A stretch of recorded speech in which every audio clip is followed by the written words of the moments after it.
Vamos a hablar hoy del verbo escribir en inglés. ¿Cómo se dice? Write. ¿Y cómo se escribe? Básicamente con una sola T. Esta E al final es muda y la R usualmente es la que le hacemos el sonido porque la W también muchas veces podemos decir o los entendidos dicen que es muda. Entonces le haces el sonido a la R, a la I latina le vas a hacer ese sonido largo, I, y luego le haces sonar la T, right, right. ¿Sí ves? Right. Básicamente estás pronunciando solamente estas tres letras. Este verbo está en presente, escribir. Cuando lo tenemos en pasado va a ser wrote, wrote. Again, otra vez estamos diciendo que esta O la vamos a hacer con ese sonido largo. O, wrote. Esto es escribió. Y luego lo tenemos en el participio. Acá sí le vamos a poner una doble T. Y acá vamos a decir written, ese sonido nasal. ¿Listo? Presente simple. Ella escribe una carta. ¿Cómo nos va a quedar? Como estamos hablando en tercera persona, tenemos que agregarle una S a ese verbo. A letter, letter. Mira que acá los estadounidenses usualmente a esa doble T le están haciendo sonar como si fuera una R. No lo es, pero más o menos así sale el sonido. Letter, letter. Pero si se te dificulta mucho decir eso, vas a decir letter, letter y ya. She writes a letter. Presente continuo, ¿qué tenemos que tener presente? Que valga la redundancia, básicamente al verbo to be. Ella está escribiendo una carta. She is, este es el verbo to be. Y acá al verbo le tenemos que agregar el ing, es súper importante que recuerdes eso. Writing, ing, a letter. ¿Sí ves? Entonces, las dos cositas que le agregamos es el verbo to be y luego el ing al verbo que le sigue, al verbo to be.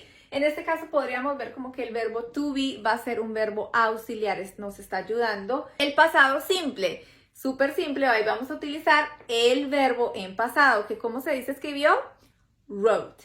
Ella escribió una carta. She wrote a letter. She wrote a letter. Perfect.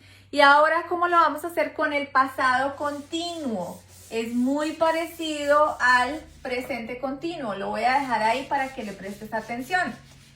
El pasado continuo va a quedar, ella estaba escribiendo una carta. También vamos a utilizar el verbo to be, pero en pasado. Y también vamos a utilizar el ing. Presta la atención.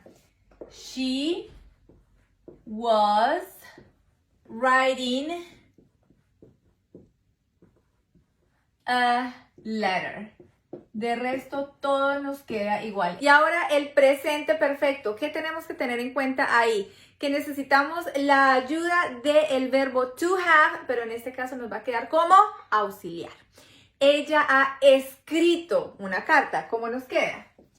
She has, aquí está, nos queda como auxiliar y tenemos que estar muy pendientes de que este auxiliar también esté de acuerdo con este sujeto.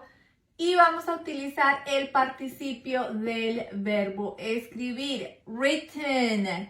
She has written a letter. Ella ha escrito una carta. Vamos ahora con el pasado perfecto. ¿Qué es el cambio que le hacemos? Es súper diminuto. Que este auxiliar básicamente nos cambia y se va al pasado. Súper simple. Ella había escrito una carta.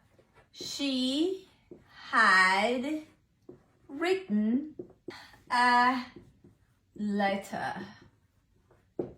Futuro simple, súper simple. Ahí básicamente necesitamos la ayuda de este auxiliar llamado will. Ella escribirá una carta. ¿Cómo nos queda? She will write a letter. She will write a letter. Futuro continuo que yo le llamo going to. Going to.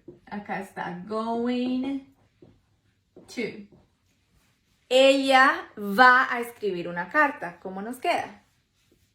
She is going to write a letter.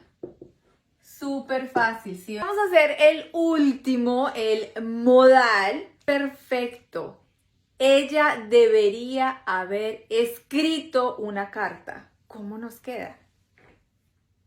She, la ayudita, should have written a letter. Préstale atención, te vas a preguntar, estamos hablando de ella, pero le estamos poniendo acá have, como que eso no es lo que nos enseña. ¿Por qué? Si ya no tenemos que estar pendiente de que ese to have esté de acuerdo con este sujeto, porque ya tenemos a ese modal perfecto de por medio. ¿Listo? Ahora, tu tarea para que lo hagas en los comentarios va a ser que me escribas en los comentarios cómo quedaría ella no debería haber escrito esa carta. Déjame saber en los comentarios. Bueno.